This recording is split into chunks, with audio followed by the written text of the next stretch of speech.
Hi friends, coming to you today with a cute little shelf sitter project. I bought one of these about 20 years ago at a craft fair. Over the course of 20 years, my little shelf sitter is kind of shabby, so I didn't want to share it with you. But it's such a cute little idea, so quick and inexpensive. It's a perfect little happy gift to give a teacher, a hairdresser, Sunday school teacher, somebody like that. Wanted to share it with you. I have had it on my to-do list and just bad timing, or I didn't think about it. This year is the year.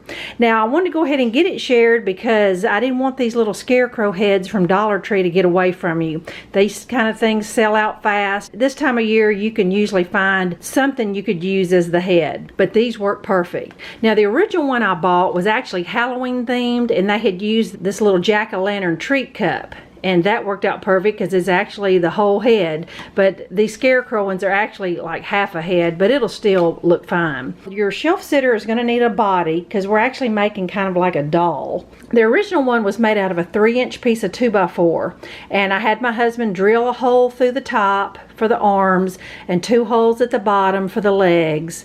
But I know everyone doesn't have access to a saw and drill and things like that. So I wanted to come up with an alternative where anybody could do it. And this is what I come up with, and I think this is an excellent alternative, is a Jello box. It is just almost identical the size of the 2x4 you need. If you had a hole punch or a way to make the circles, a hole on each side and then 2 at the bottom, just make your Jello box look just like this 2x4. Now if you use the Jello box, you know, it's super lightweight, so you're going to need a little baggie of rocks or beans or something and just hot glue it up in the box, and that way that'll give you the weight you need. So the wood block is heavy all by itself.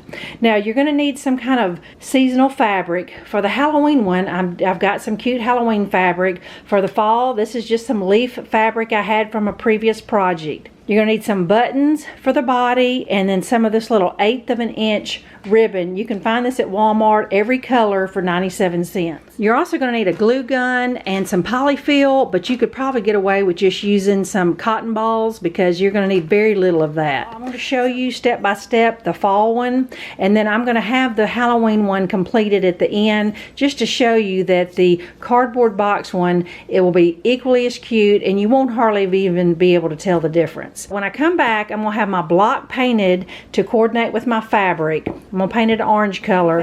So I'll be back and I'll share what size fabric you need. All right, we're now ready to work on our arms, and let me just tell you that I went ahead and just cut out a pattern out of a paper towel so I could just pin it to my fabric. And for the arms, you're going to need one strip of fabric that's approximately 2x12, and then the legs, you're going to need a strip of fabric that is 2x14.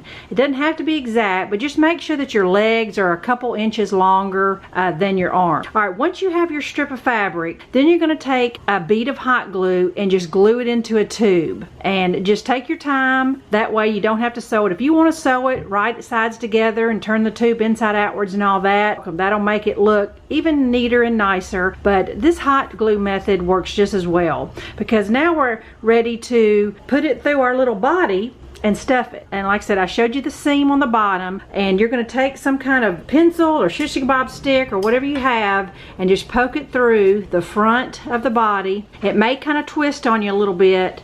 Turn it around, poke it through the back towards the front. Just kind of pull it till both of your legs are about the same. Just make sure that your little hot glued seam is underneath, so it will never show. For some reason they twist when you put them through there. All right, now you're going to take your little stick or pencil, and some cotton balls, like I said, will work fine. You're only going to need just a little handful, not much, just enough to stuff your legs a little bit. Probably just about a golf ball size, and stuff each leg. Pencil eraser works really good too because it will grab onto the stuffing.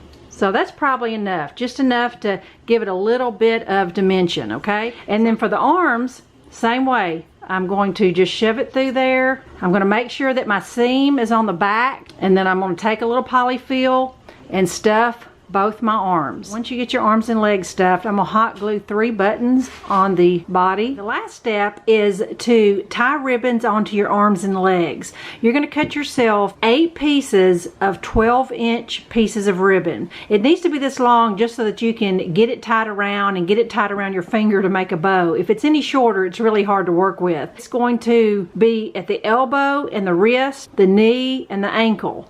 So see, I got one done here just to show you can make your bows as big or as small as you want, but it's a whole lot easier to work with 12 inches of ribbon and just trim off the excess. And that will define the parts of the arms and legs. Now, since my little scarecrow head that I found came with on a little stick, I decided to go ahead and drill a hole in the top and secure my head that way. But if you end up finding the whole head, just hot glue the whole head on there, tie a ribbon around its neck or whatever you want to do. So this is almost finished other than tying my ribbons and attaching my head. So I'm gonna go ahead and finish the Halloween one, and then I'll show you what they both look like. All right, friends, here are my little fall shelf sitters.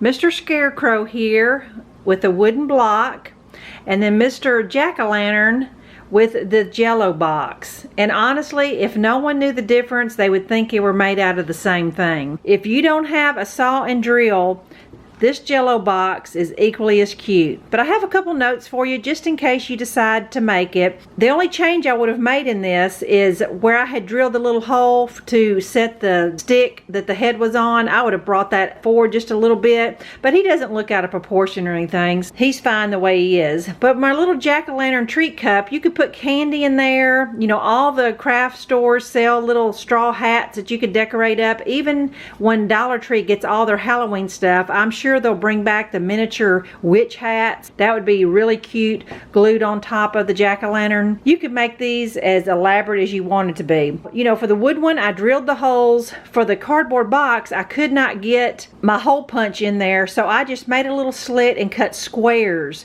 where I could get the arms and legs in there. So those are squares instead of circles, but you can't even tell, you know, once you get the fabric and it's stuffed and everything. And last but not least, after I put my legs through the box first, and then I put the little bag of rocks in second, just to give the box some weight. So be sure and do your legs before the rocks. And then I was able to get my arms through there after. So I'm just really happy with how they turned out. It's such an inexpensive, cute project that anybody would love to receive. So I hope you enjoyed it, and I'll be back next week with something else cute to share. Thanks so much for watching. Bye-bye.